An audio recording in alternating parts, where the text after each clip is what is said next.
Hello and welcome to Nithrania YouTube channel. You're watching another video from the Game in a Nutshell series designed for explaining the board game rules. My name is Branislav Berec, and in this video we're going to learn how to play Rust, the Afterworld, which is a card game, dueling card game, which is not only for 2 players, it can be played with 4, 6 or even 8 players, and there are also solo rules coming, and here is how it plays. Since Rust is a 2-player game, each player will start the game with their own deck. Each deck has a faction symbol which you can find in the top left corner of your cards. Locate the master cards from your deck, which represents your character, it represents you, and if you have any cards with this token symbol, set them aside. Then shuffle your deck and place it in front of you or over here if you have the player mat. Each player starts the game with 20 resources, and you can track that number with tokens if you have available, or the 20-sided die or any other suitable alternative. In this video I will use the token. Then, if your master card has any modifier in the top right hand corner, apply that modifier to your starting resources. If you are familiar with these kind of games, that you know that you may need some additional tokens or dice, which will be used as counters over the course of the game. The game is played in rounds, which are called days in this game, and each day has 8 phases. I will describe these phases in a minute.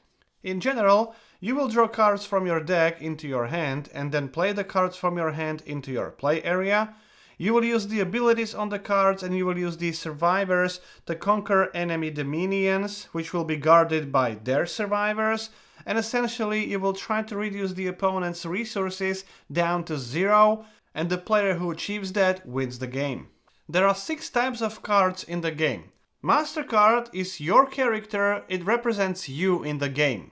Survivors are the living creatures of this Rust universe. You will use them to attack the opponent or the opponent's dominion, and you will also use them as the defenders against the opponent's attacks. Dominions are the territories you control, and each one gives you this doom point or doom points, which is another way how to win the game. If you manage to gain all these 12 doom points, you win the game. Devices are the pieces of equipment which only you as a master can use. Effect cards, when played, they provide immediate effect, and then they are discarded to this scrap heap pile, which is basically a discard pile. And finally, you as a master can go to certain quests, and if you pass all the ordeals here, you will get rewards which also include these doom points. In the first phase, the draw phase, you will draw cards from the deck into your hand. In the very first round of the game, very first day, you will draw 4 cards into your hand. Every other day, you will only draw 1 card. Then, in the second phase of the day, initiative phase, both players have to roll the 20-sided die, and the player with a higher number gets the initiative. That will be important in some of the later phases. The third phase, movement phase, can be skipped in the first round of the game. In subsequent days, each survivor can make exactly 1 move. That move can be from one area to another, so the garrison survivor can move to the borderland, or one garrison survivor can move from one dominion to another dominion, or you can take a survivor from the borderland and garrison him in the dominion. You as a master can also move, and again you can use a token to indicate the position of your master. You can get garrisoned in the dominion, you can move to the borderland, and if you would have any quest in play, you could also move to the quest. Both players can actually do these movements simultaneously. Then the fourth phase is the first skill phase.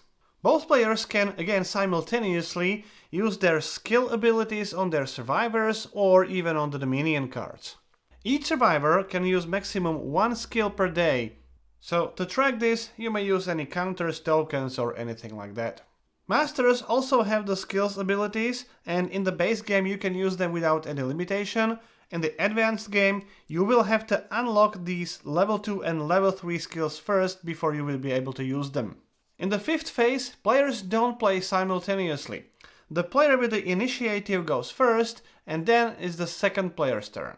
Each player can only perform one action, and there are 5 options. First, you can recruit survivors, which means you can take any number of survivors from your hand and place them face down into this borderland area. The second option is to explore the Dominion, so the player will play the Dominion card from their hand face down to the borderland area. The third option is to play the device card from the hand face down into the borderland area. The fourth option is to play a quest card from your hand into the borderland area face down. And finally, the fifth option is to declare the war. Only one player can do that. If the player with the initiative chooses this option, the other player must choose a different action. Then after both players perform their action, starting with the player with the initiative, each player flips those cards face up. Then you need to pay the cost of these cards, which is the number in the top right hand corner of the card, and that number indicates how many resources you need to spend to play that card. So be careful, remember when your resources are reduced to 0, you lose the game. Then after paying the costs, place the cards in their corresponding areas. Survivors are always in the borderland area. Dominion cards would be placed in this influence area. The quest card would be placed over here, and the devices would be attached to the master card. The war phase will only take place if during the 5th phase, the main action phase, at least one of the players declared the war. The first step is to declare the target. Let's say this is the attacking player, this is the defending player. You can only declare one target, and it's either the enemy master or one of the dominions. You may not target the survivors directly. Then the attacker must declare attackers, so all the attacking survivors. Those could be survivors from the borderland area. Move all the survivors you want to use to this attack line so that it's clear which ones are attacking. Then the defender declares defenders. Those would be any survivors in the borderland area if they want to use them, or if the attacker would target one of the dominions and that dominion has any garrison survivor, that survivor may also be added as a defender. Again, you may move the defenders to the attack line. If you don't use any survivors as the defenders, you may move them aside. In the next step, you will assign damage.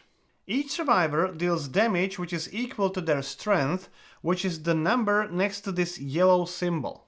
If one attacker would be blocked by 2 defenders, the attacker decides how they split that damage to those blockers. This blue symbol is the armor, which blocks this amount of damage from each source. Then, if the damage inflicted on a survivor is equal or higher than the constitution, which is the number next to this heart symbol, the survivor is killed. Move the card to the scrap heap. If the damage is lower than the constitution, the survivor survives and will be healed at the end of the round. So don't remove any counters from that survivor yet. He may still suffer additional damage in the next phase. If you decide to use your master as the blocker, as the defender, move the marker to the attack line or defending line. And if the master suffers any damage, he loses that many resources. If you targeted a dominion and at least one of your attackers was not blocked, you conquer that dominion, and at the start of the next day, you place that dominion into your play area. The second skill phase is the same as the first one. However, remember each survivor can only use one skill per day. That's why you have those counters. In the last phase, the rust phase, first heal all the survivors. And then you will put one counter on each survivor or device with these symbols. If the survivor is immune to rusting, don't place any counters on that. If the number of counters on the card is the same as the number of symbols on the card is rusted and discarded to the scrap heap. These Doom points are additional way how to win the game. You gain these Doom points when you play the Dominion card, or when you play some unique cards, they also have these Doom points. In addition to that, if you conquer any Dominions from your opponent, you also gain those Doom points. And when you successfully complete the quest, you also gain additional Doom points. Now, when you collect 12 Doom points, you immediately win the game. By the way, these unique cards are really unique because only one card with this keyword can be in play at any time during the game, and no player may play any other card with a unique keyword. Only when this one leaves the play, a new unique card can enter the play. When you manage to destroy the opponent's unique card, not only that player loses the Doom point, you also gain that Doom point. These devices can only be attached to the master card. They usually have some strength or armor modifiers.